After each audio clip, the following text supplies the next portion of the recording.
Hello friends. ఒకరోజు గంగా తీరంలో ధ్యానంలో మునిగిపోయిన వాల్మీకి మహర్షికి ఒక క్రౌంచ పక్షిని వేటగాడు చంపిన దృశ్యం చూసి మనసు కరిగిపోయింది. అప్పుడు ఆయన హృదయం నుంచి పుట్టిన మొదటి శ్లోకం అదే రామాయణానికి ఆదిబీజం. గంగా తీరంలో తపస్సు చేస్తున్న వాల్మీకి మహర్షి నారదుడిని ప్రశ్నించాడు. ఈ భూమిపై సత్యవంతుడు, ధర్మవంతుడు, లోకానికి ఆదర్శమయ్యే మనిషి ఉన్నాడా అని అడిగాడు. అప్పుడు నారదుడు చిరునవ్వుతో చెప్పాడు, అవును మహర్షి, అటువంటి వాడే అయోధ్యలో జన్మించబోతున్నాడు అని. ఇక్కడ నుండి రామాయణం కథ మొదలైంది. కోసల రాజ్యం రాజధాని అయోధ్య. రాజు దశరథుడు చక్రవర్తి, ధర్మపరుడు, ప్రజలందరికీ ప్రియమైన రాజు, ధైర్యవంతుడు. కానీ ఒక బాధ, సంతానం లేదు. అతనికి ముగ్గురు మహారాణులు, కౌసల్య, సుమిత్ర, కైకేయి.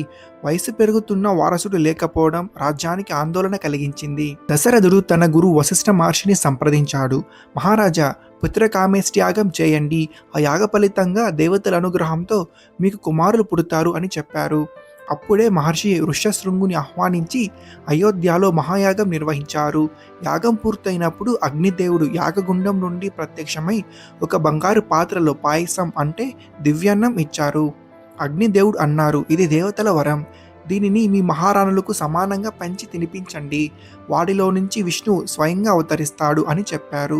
దశరథుడు ఆ పాయసాన్ని ముగ్గురు భార్యలైన కౌసల్య, సుమిత్ర, కైకేయిల మధ్య పంచాడు. కౌసల్యకు పాయసంలో భాగం ఎక్కువగా ఇచ్చాడు. ఆమె గర్భంలో శ్రీ మహావిష్ణువు స్వయంగా రామునిగా అవతరించాడు. కైకేయి గర్భంలో భరతుడు పుట్టాడు. సుమిత్రకు ఇచ్చిన 2 భాగాల పాయసం వల్ల ఆమెకు లక్ష్మణుడు మరియు శత్రుఘ్నుడు పుట్టారు. దేవతల ప్రార్థనలతో ఇలా ధర్మాన్ని స్థాపించేందుకు, రాక్షసులను సంహరించేందుకు, ప్రపంచానికి ఆదర్శంగా నిలవడానికి విష్ణువు శ్రీరాముడిగా అవతరించాడు. రాముడు ధర్మానికి, నిజాయితీకి ప్రతిరూపం. లక్ష్మణుడు అన్న రాముడిపై అచంచలమైన ప్రేమ, వదలని నీడల. భరతుడు కరుణకు ప్రతీక, వినయం, ప్రజల పట్ల ప్రేమ. శత్రుఘ్నుడు ధైర్యానికి చిహ్నం, దృఢ నిశ్చయం. ఇలా అయోధ్య మహారాజు కుమారులు మహాకథకు సిద్ధమవుతున్నారు. నలుగురు కలిసి పెరిగిన తీరు అయోధ్యను ఉత్సాహంతో నింపింది. ఒకరోజు రాజదర్భంలో విశ్వామిత్ర మహర్షి ప్రవేశించాడు. అతని కన్నుల్లో జ్వాలలు, అతని స్వరంలో ఆజ్ఞ. మహారాజా, నా యజ్ఞాలను రాక్షసులు ధ్వంసం చేస్తున్నారు. నీ కుమారులైన రాముడు, లక్ష్మణుని నాతో పాటు పంపించు అని గర్జించాడు. దశరథుడు కలత చెంది, నా పిల్లలు చిన్నవాళ్ళు, రాక్షసులను ఎలా ఎదుర్కొంటారు అని భయపడ్డాడు. కానీ వశిష్ఠ మహర్షి సలహా మేరకు విశ్వామిత్రుడు చెప్పింది ధర్మం కోసమే, రాముడు మహత్కార్యం చేయడానికే పుట్టాడు అని ధైర్యం ఇచ్చాడు. అలా రాముడు, లక్ష్మణుడు మహర్షితో అడవిలోకి వెళ్లారు. అక్కడ రక్తపిశాసి రాక్షసి తాటక భీకర గర్జనతో ఎదురొచ్చింది. ఆకాశం కంపించింది. అడవిలో జంతువులన్నీ పారిపోయాయి. కానీ రాముడు నిలకడగా విల్లు ఎత్తాడు. ఒకే బాణంతో తాటక రక్తపు కుప్పగా కూలిపోయింది. అలా మొదలైంది రాముడి ధర్మయుద్ధం. ఆ తరువాత వారు చేరుకున్నది గౌతమ మహర్షి ఆశ్రమం. రాళ్లతో మలచబడి ఉన్న అహల్య శాపగ్రస్తురాలు. రాముని పాదస్పర్శ తగిలిన క్షణం ఆ రాయి మానవ రూపం దాల్చింది. అహల్య కన్నీళ్లతో రాముడిని ఆశీర్వదించింది. నీవు ధర్మమూర్తివి, భూలోకాన్ని పావనంగా మార్చడానికి పుట్టావు అని అన్నది. అలా జనక మహారాజు రాజధాని మిథిలకు చేరుకున్నారు. అక్కడ సీత స్వయంవరం. ఇప్పుడు సీత ఎలా జన్మించింది అనే విషయాల గురించి తెలుసుకుందాం. సీతాదేవి జన్మకథ చాలా ఆశ్చర్యకరమైనది, దేవతా రహస్యాలతో నిండినది. భూమిపై ధర్మాన్ని స్థాపించడానికి శ్రీ మహావిష్ణువు రాముడిగా అవతరించినప్పుడు ఆ ధర్మానికి సాక్షిగా ఆయనకు జీవిత సహచరినిగా అవతరించబోయింది లక్ష్మీదేవి, ఆమె సీతాదేవి. మిథిలా రాజ్యంలో జనక మహారాజు ధర్మపరుడు, జ్ఞానవంతుడు. అతనికి ఒకే ఒక్క లోపం, సంతానం లేకపోవడం. ఒకరోజు జనకుడు యజ్ఞభూమి కోసం భూమిని దున్నుతూ యాగశాలలో సన్నాహాలు చేసుకుంటున్నాడు. అప్పుడే ఆయన పంట పొలంలో దున్నిన భూమిలో నుంచి ఒక బంగారు పేటిక బయటకు వచ్చింది. ఆ పేటికలో ఒక అద్భుతమైన శిశువు సుశాంతంగా నిద్రిస్తోంది. ఆమె ముఖం చంద్రుడి వలె ప్రకాశిస్తోంది. ఆ దృశ్యం చూసిన జనకుడు మురిసిపోయాడు. ఆశ్చర్యంతో మోకాలపై పడిపోయి ఆ శిశువును తన చేతుల్లోకి తీసుకున్నాడు.